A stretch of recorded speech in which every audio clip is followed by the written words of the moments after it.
I went through a crisis myself where 2.5 years ago, my best friend and my associate with my ministry ended up committing suicide. And then we found out he had a dark past and he was a serial bank robber and shot a cop who, thank the Lord, the officer lived back in 2003 and just had this dark past. And him and I had traveled all over the country together. Never suspected. Oh, never suspected. But what it did for me was, because of a series of events in those 2 weeks, week and a half that we were dealing with this, when he took his life, he actually committed suicide by jumping off of a high structure.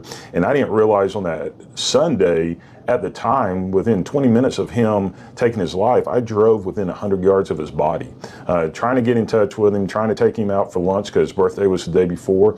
And it screwed me up when a week or two later I realized the time frame and thought, God, if I had just left church early that day, maybe I could have stopped it, which is, I couldn't have, and I know it. But fast forward 6 months later, 5 months later, I'm having severe nightmares, reoccurring nightmares, and they had been going on for about 3 or 4 months. And I actually had to go sit down with a professional, a counterpart, and work through a thing called EMDR, which is, we've used it with our officers, we've used it with military. Great program. I'm such a champion for it.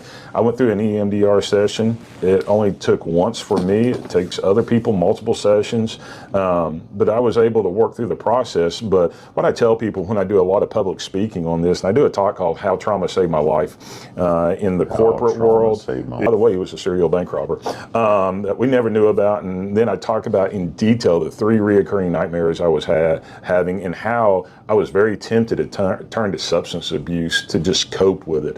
That I was so tired of having the nightmares that was every 2 to 3 nights, here this nightmare was coming, and it was 3 of them reoccurring, 2 of them more prevalent than the third one. So I finally got help, but I tell people all the time, for years, Matt, for 20 years, I'd helped other people. I'd helped them get out through critical incidents. I'd helped officers after officer-involved shootings. I'd helped companies, oil and gas guys after explosions and fatalities. I knew all the answers to the questions, but yet I couldn't help myself. I couldn't get over the nightmares. So myself, Thomas, knowing the answers, had to go sit down with a counterpart and another professional who could help me navigate that and help me work through the process, because I couldn't work through the process on my own. I had to sit down with a professional, and once I did, it was like a mountain was lifted off my chest.